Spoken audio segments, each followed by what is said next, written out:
Dear students, I am Dr. Harbhan Singh from the Department of Business Administration, SPC Government College Ajmer. और last lecture से हमने 1% company start किया है and उसमें हमने ओपीसी की डेफिनेशन, ओपीसी के फीचर्स को डिस्कस किया और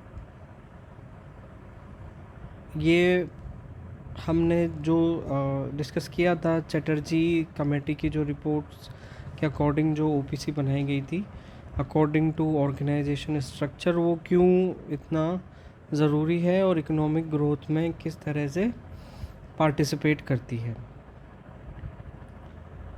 अब हम इस लेक्चर में कुछ प्रोविज़न्स को डिस्कस करेंगे जो कि ओपीसी से रिलेटेड है, ओपीसी की फॉर्मेशन से रिलेटेड है।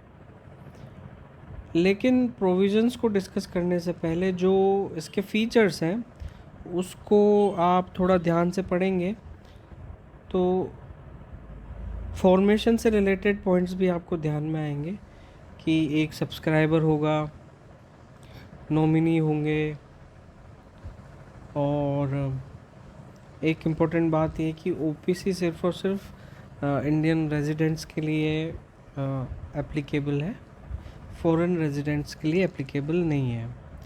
विदेशी लोग इसको अडॉप्ट नहीं कर सकते हैं। तो ये सब चीज़ें जो है वो हम फीचर से ही एक्सट्रैक्ट कर पा रहे हैं।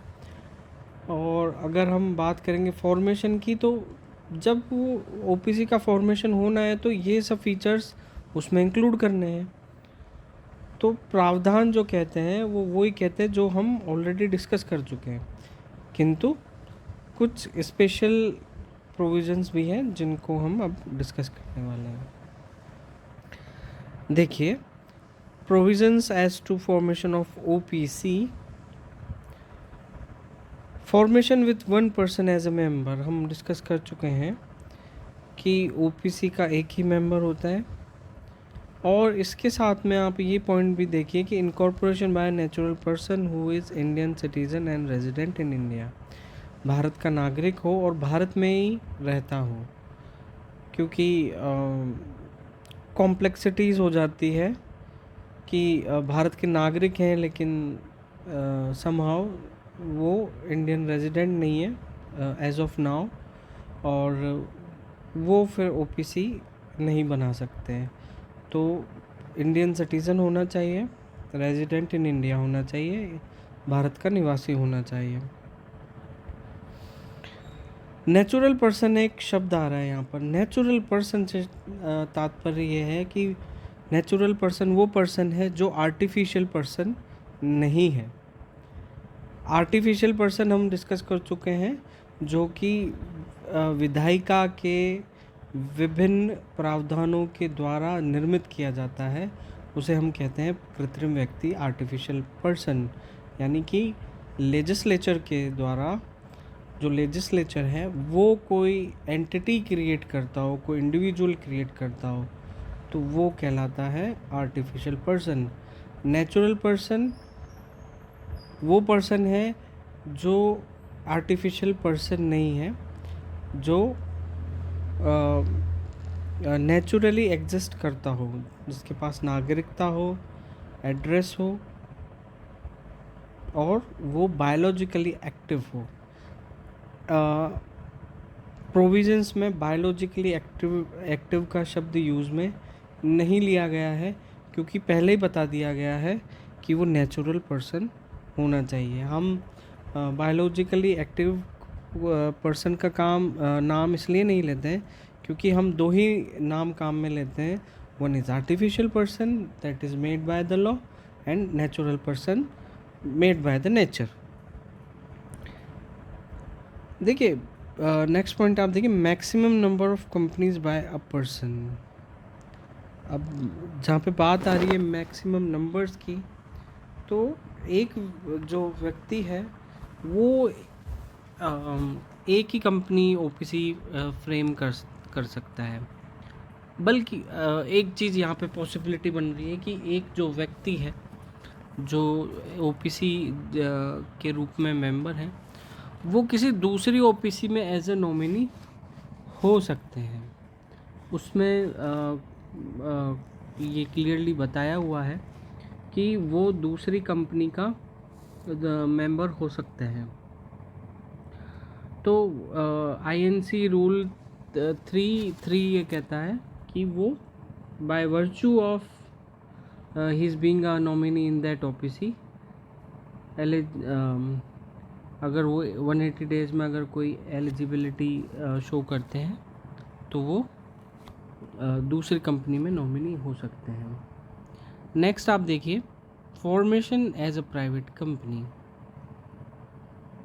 Formation as a private company आप पढ़ चुके हैं तो आपको प्राइवेट कंपनी के फीचर्स ध्यान होंगे।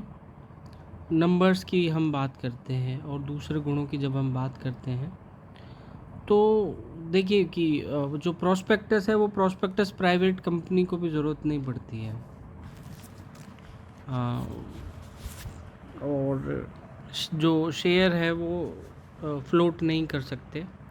उसी तरह से ओपीसी में भी क्योंकि सिंगल मेंबर है तो प्रविवरण की या प्रोस्पेक्टस की ज़रूरत नहीं है और शेयर इशू भी नहीं है।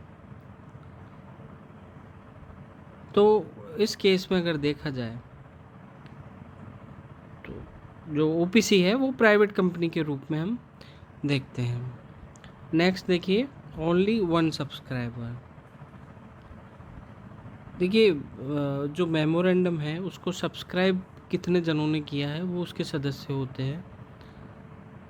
आर्टिकल ऑफ एसोसिएशन और मेमोरेंडम ऑफ एसोसिएशन को हम डिस्कस करेंगे, अलग से चैप्टर हैं, सेपरेट चैप्टर्स हैं, बड़े चैप्टर्स हैं, इम्पोर्टेंट चैप्टर्स हैं। तो जो मेंबर हैं वो सब्सक्राइबर ही होंगे। तो जो नाम है उसके लिए वो लिखित में सूचना करनी पड़ेगी कि वो मेंबर बनने के लिए राज़ी हैं। मेंबर और nominee not to be minor. आपने बिजनेस लॉ पढ़ा है। बिजनेस लॉ में हम बात करते हैं कैपेसिटी टू कॉन्ट्रैक्ट की, अनुबंध करने की क्षमता की। तो उसमें हम ये सब चीज़ें पढ़ते हैं। एट द एज ऑफ 18 वो माइनर से मेजर हो जाते हैं, लेकिन ओपीसी के केस में ये ज़रूरी है कि वो माइनर ना हो, उनका अडल्ट होना ज़रूरी है और ताकि वो डिसीजन मेकिंग प्रॉपर्ली कर पाए। कई बार ऐसा होता है कि यहाँ पर वार्ड का प्रोविज़न होता है, जैसा कि अनुबंध में होता है कि अनुबंध एक माइनर कर सकता है लेकिन उसको प्रोटेक्शन रहेगा उसके वार्ड का। अगर उसका वार्ड नहीं है तो जो जुडिशरी है वो उसको प्रोटेक्ट करेंगे, लेकिन यहाँ पर ऐसा नहीं है क्योंकि यहाँ धोखाधड़ी के भी चांसेस ज़्यादा हैं। तो यहाँ पे इस तरह का कोई प्रोविज़न नहीं दिया गया है।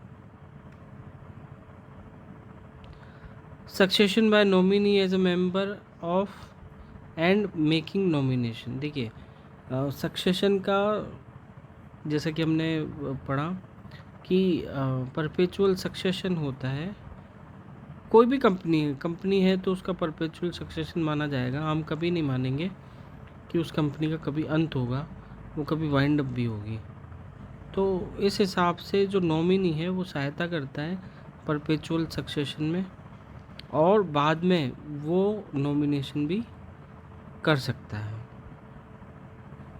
नेक्स्ट आप देखिए रजिस्ट्रेशन, जैसे और कंपनियों का रजिस्ट्रेशन होता है वैसे ही ओपीसी का रजिस्ट्रेशन होगा और जो भी इसके जो फॉर्म्स दिए हुए हैं उन फॉर्म्स को भरकर जब रजिस्ट्रार के पास अप्लाई किया जाएगा तो एज़ पर द प्रोविजंस उसको रजिस्टर किया जाएगा। Then addition of certain words with the name. OPC का जो भी नाम है उसके साथ में 1 पर्सन कंपनी या ओपीसी लिखा जाना अनिवार्य है। ताकि ये डिफरेंस पता चल सके कि किस टाइप की कंपनी है। आपने देखा होगा प्राइवेट लिमिटेड भी आपने देखा होगा, पब्लिक लिमिटेड भी आपने देखा होगा। उसी प्रकार से ओपीसी जो कंपनी है वो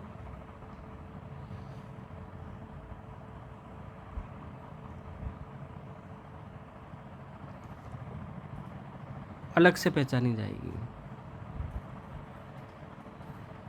डायरेक्टर की एक बात करें तो ओपीसी में कम से कम एक डायरेक्टर हो सकता है, क्योंकि ये प्राइवेट कंपनी है तो मैक्सिमम 15 इसके डायरेक्टर हो सकते हैं, लेकिन ऐसी आवश्यकता नहीं होती है।